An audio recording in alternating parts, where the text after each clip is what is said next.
Bonsoir, messieurs, dames.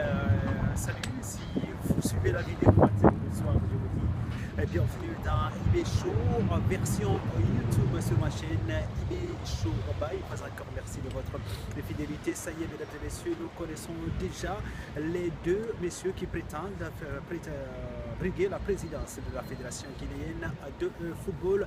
Il s'agit du président sortant qui a été débouté par une partie large majorité donc de son bureau exécutif il y a de cela quelques mois. Il s'agit de Salifou Camara Super-V qui a été élu au mois d'août 2015, donc révoqué par certains de ses membres du bureau exécutif. Donc il veut encore briguer la présidence de la Fédération guinéenne de football. Son principal challengeur n'est autre que Antonio Soare, président du Ori Athletic Club de Conakry. Ce sont les deux messieurs qui prétendent diriger notre football au soir du 28 février 2017. Eh bien, c'est vrai, vous ne voterez pas autant que moi, mesdames et messieurs, concernant bien sûr cette élection à la tête de la présidence de la Fédération guinéenne de football. Ce sont les membres de la famille sportive de Guinée, les ligues, les clubs du national, mais aussi les clubs des ligues 1, Ligue 2 qui vont voter, mais aussi d'autres membres de la famille, dit-on, du football qui vont choisir le meilleur de notre football. Que dis-je? Pour peut-être leur intérêt, parce que vous le savez déjà, connaissant un peu ce milieu pour avoir joué dans des clubs à Conakry, mais aussi à l'intérieur du pays, pour avoir été journaliste sportif longtemps et rester un peu auprès de ces clubs-là, pour avoir mené toute une activité au sein des clubs, pour faire connaître certains clubs de Ligue 1 en Guinée qui se faisaient appeler à l'époque pas professionnels de Ligue amateur. Et bien, connaissant ces personnes qui gèrent notre football, je ne pense pas qu'ils puissent, eux, voir l'intérêt supérieur pour aller dénicher celui qui a un beau programme. Et on verra, en tout cas, moi je pense que c'est l'argent qui parlera derrière entre les deux hommes d'affaires, parce qu'ils ont cela en commun, Antonio Soare et Salifou Camara Super-V. Ils sont tous les deux des hommes d'affaires, donc c'est lui qui misera beaucoup, c'est lui qui donnera beaucoup d'argent à ces différents délégués qui sont au nombre de environ 160 personnes.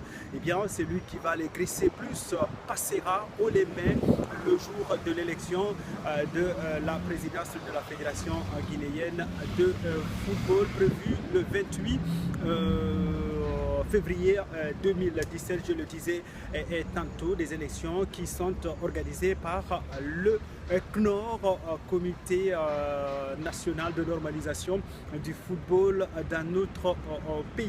Eh bien, espérons que ces deux hommes vont avoir la vision pour justement relancer notre football, mettre des centres sportifs un peu partout, mettre l'intérêt du joueur devant, pas leur intérêt personnel, mais vous me direz que ce sont des hommes d'affaires, et l'homme d'affaires n'investit une fois encore, mesdames et messieurs, jamais sans qu'ils ne s'attendent d'un retour derrière. Espérons qu'eux aussi, ils mettront leur intérêt au-dessus de tout et qu'ils vont privilégier tous les deux donc vont privilégier, si vous voulez, celui qui sera élu va privilégier justement l'intérêt du football pour que nous puissions nous aussi jouir de ce football-là, que le jeune profite de ce football-là, parce que la place du joueur derrière, il suffit de les côtoyer, il suffit d'aller les rencontrer, ces jeunes joueurs qui évoluent dans les différents clubs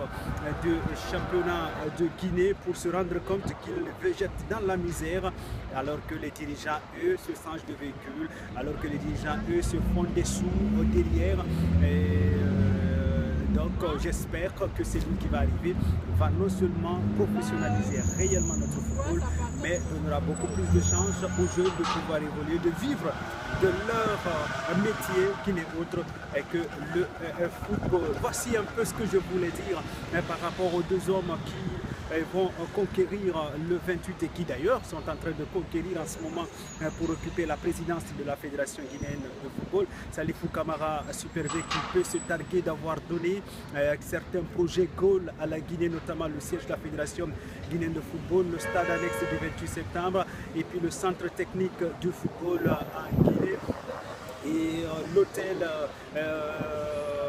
5 étoiles pour les sélections nationales et puis aussi plus pour la sélection nationale. Hormis cela, rien à se mettre sur la dent, alors qu'Antonio Souaré peut se targuer de son côté d'avoir investi énormément d'argent, d'avoir initié la ligue professionnelle dans notre pays. L'année, le président en ce moment, une saison s'est jouée, eh bien je vous laisse apprécier, désirer et donner votre point de vue par rapport bien sûr à la réussite ou non de cette ligue professionnelle, mais toujours est-il que Antonio Souaré investit de l'argent au sein du Oyo Athletic Club de Conakry et puis il investit aussi de l'argent pour son centre Yoro Kogia et aujourd'hui il est à travers un bail propriétaire du stade de Nongo construit grâce à la coopération chinoise. Voici entre autres quelques faits de ces deux hommes qui ont envie de briguer la présidence de la Fédération guinéenne de football.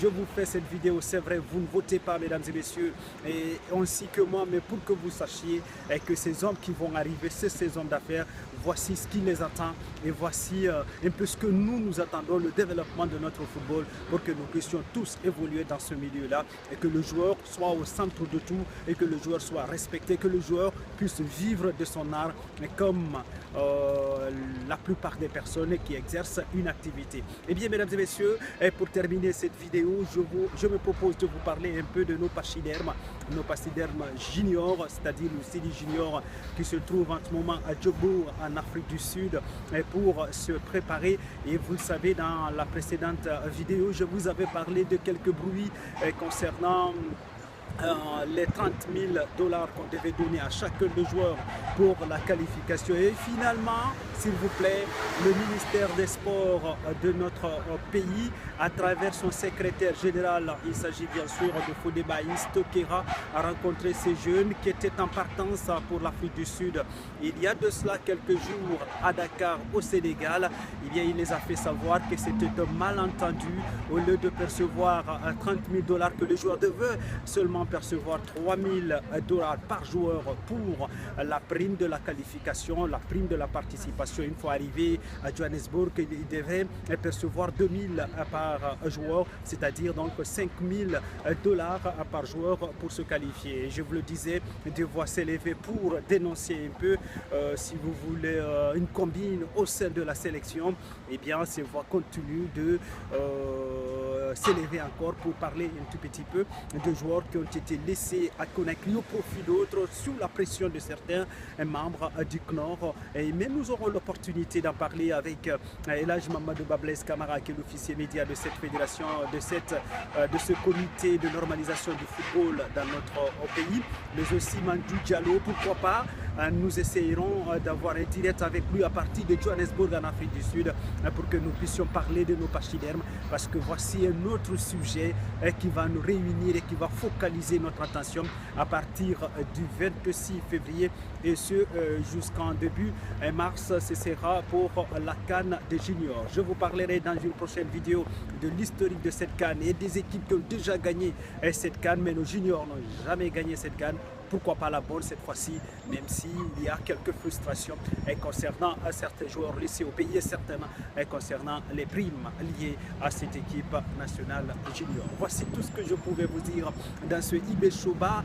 Likez beaucoup et visionnez cette vidéo, mesdames et messieurs. On se reprendra pour un autre numéro, Inch'Allah, dans les jours qui vont suivre. Salut à tous, portez-vous bien et le meilleur une fois encore est à venir. Au revoir.